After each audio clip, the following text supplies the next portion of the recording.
नमस्कार दोस्तों, मैं हूं मुकेश। आज मैं ऐसा क्यों बोल रहा हूं? क्योंकि हम लोग आज क्या करें, हमारे देश के बारे में, सभ्यता और संस्कृति के बारे हम लोग आज पढ़ने वाले हैं। इट मीन्स दैट यदि आप 12th के स्टूडेंट हैं बिहार बोर्ड के और आपके सिलेबस में तो है ही इंडियन सिविलाइजेशन एंड कल्चर के बारे में जो महात्मा गांधी ने राइट किया था, तो उसी के बारे में हम लोग आज comprehensively full summary Hindi plus English दोनों में जानने वाले हैं। यदि आप भी इंटरेस्टेड है, सीखना चाहते हैं, 12th का स्टूडेंट है तो आपको पढ़ना ही होगा। तो ये वीडियो कमाल का होने वाला है। फुल समरी हम लोग इस वीडियो में देखने वाले हैं और हम महात्मा गांधी के जीवनी हम लोग जानेंगे कि हमारे जो है देश भारतीय संस्कृति और सभ्यता जो है इंडियन सिविलाइजेशन एंड कल्चर के बारे में उसके क्या थॉट्स है, सारी चीज़ों को हम लोग कॉम्प्रीहेंसिवली इस वीडियो में डिस्कस करने वाले हैं। इन सभी बातों को जानने के लिए इस वीडियो के अंत तक बने रहे और आगे बढ़ने से पहले मेरे चैनल को सब्सक्राइब कर ले और सब्सक्रिप्शन बटन पर एक बेल आइकन दिख रहा होगा, उसको भी हिट कर ले, हिट कर ही दीजिए सो दैट आपको मेरा हर एक लेटेस्ट वीडियो की नोटिफिकेशन बिल्कुल टाइम पर मिलती रहे। वेल माय डियर दोस्तों, पहले हम लोग ये जान लेते हैं इसमें टोटल कितने पैराग्राफ्स है।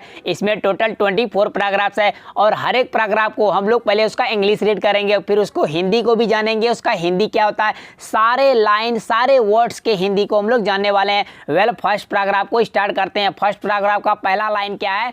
I believe that the civilization India has evolved in not to be beaten in the world. It means that मैं मानता हूँ, कौन बोल रहा है? ये महात्मा गांधी बोल रहा है कि मैं मानता हूँ, मैं विश्वास करता हूँ कि हमारा जो भारत का जो सभ्यता है वो इस प्रकार विकसित किया गया है कि दुनिया का चाहे कोई भी सभ्यता हो उसको चुनौती नहीं दे सकता है। ठीक है, उसको चुनौती नहीं दिया जा सकता क्योंकि हमारा जो सभ्यता है वर्ल्ड में सबसे अच्छा सभ्यता है जो अभी तक बरकरार है। Nothing can equal to seats on our ancestor. Rome went, Greece shared the same fate. The mighty of the pharaohs was broken. It means that हमारे पूर्वज जो थे उनके द्वारा हमारे सभ्यता को इस तरह विकसित किया गया है, इस तरह से उसका बीज बोया गया है कि उस टाइम में क्या था, सबसे 3 पावरफुल कंट्री था। वो 3 पावरफुल कंट्री कौन कौन था? सबसे पहले रोम, उसके बाद ग्रीस, उसके बाद क्या इजिप्ट। इजिप्ट में जो राजा होते थे उसको फेरोज कहते थे। क्या कहते थे? इजिप्ट के राजा को। फिर जिस तरह से रूस के सम्राट को जार कहते हैं, हिंदी में हिस्ट्री में पढ़ा होगा, उसी तरह से इजिप्ट में जो राजा होते थे, धर्म जो होता था उसको फेरोज कहते थे। ठीक है, तो इसमें क्या होता था, ग्रीस जो है, रोम की जो दुनिया, रोम का जो सभ्यता वो दुनिया से मिट गया। ग्रीस का भी वही हाल हुआ, उसका भी सभ्यता छिन्न भिन्न हो गया और फौरन जो है उसके भी बल टूट गए। इसका कहने का मतलब है इन तीनों जो पावरफुल शक्तिशाली जो कंट्री था, इन तीनों का जो सभ्यता था वो कहीं लुप्त हो गया, मिट गया। नेक्स्ट लाइन को पढ़ते हैं। Of China nothing can be said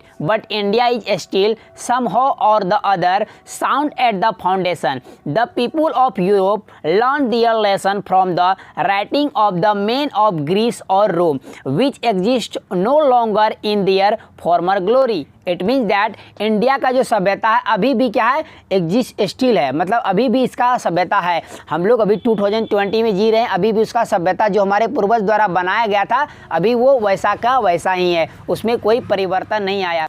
In trying to learn from them, the Europeans imagine that they will avoid the mistakes of Greece and Rome. Such is their pitiable condition. It means that किसी न किसी तरह अपनी नींव पर जमा हुआ है। कौन? हमारा जो सभ्यता है किसी न किसी तरह अपनी नींव पर जमा हुआ है। और यूरोप के लोग जो ये मान बैठे कि रोम और ग्रीस ने जो गलती की थी वो गलती इन लोगों से नहीं होगा क्योंकि उन लोग का संस्कृति क्या हो गया था, कल्चर वो गायब हो चुका था, विलुप्त हो चुका था।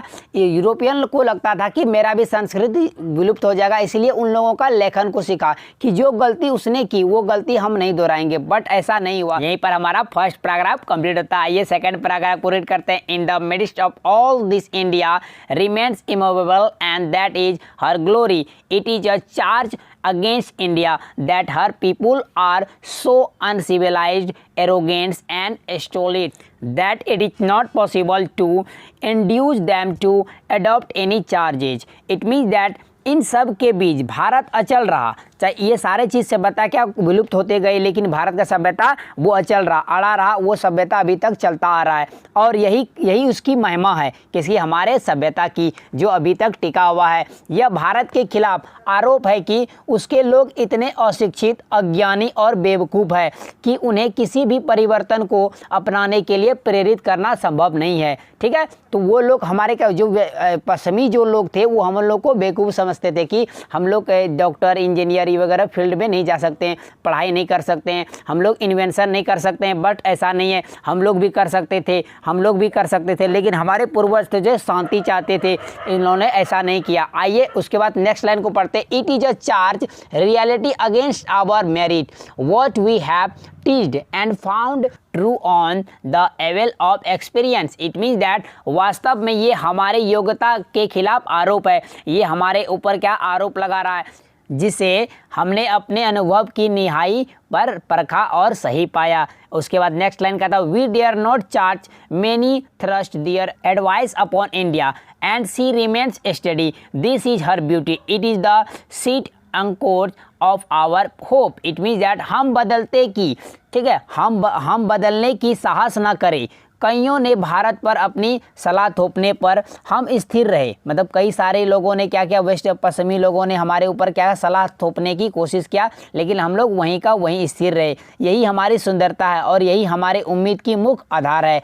आइए हम लोग नेक्स्ट पैराग्राफ को पढ़ते हैं। नेक्स्ट पैराग्राफ है civilisation. Third paragraph, civilisation is that mode of conduct which points out to man the path of duty, performance of duty and observation of morality are convertible terms। it means that सभ्यता वो आचरण है जो इंसान को कर्तव्य का पथ बताता है।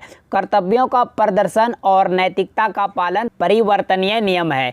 To observe morality is to attain mastery over our mind and our fashion। So doing we know ourselves। The Gujarati equipment for civilization means good conduct। it means that नैतिकता का पालन करना हमारे मन और हमारे जुनून पर स्वामित्व प्राप्त करना है।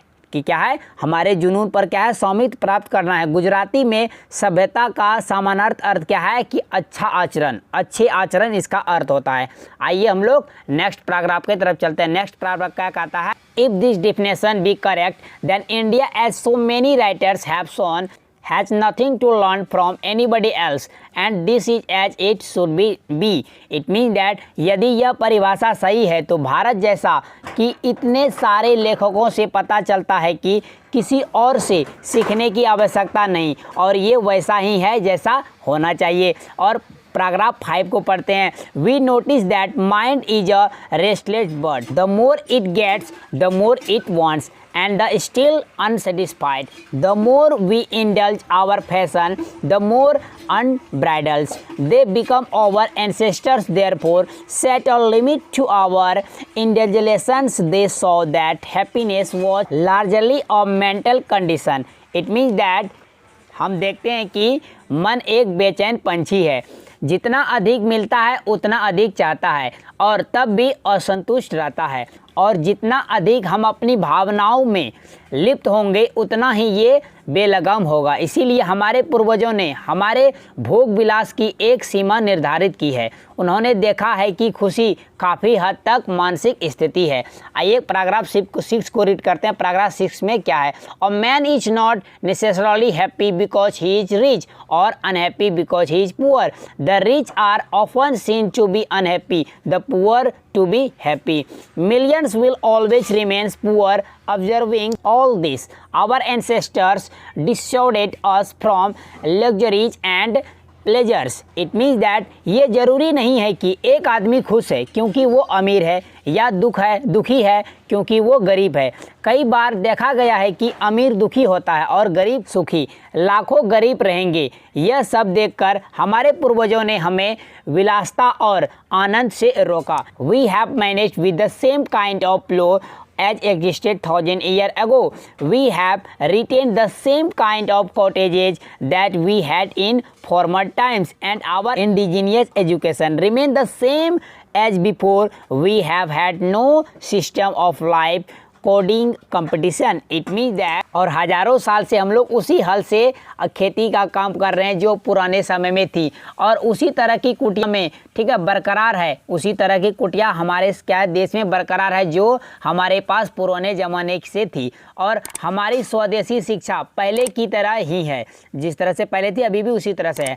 हमारे पास जीवन भ्रष्ट प्रतियोगिता की कई प्रणालियाँ नहीं है। उसके बाद नेक्स्ट लाइन है,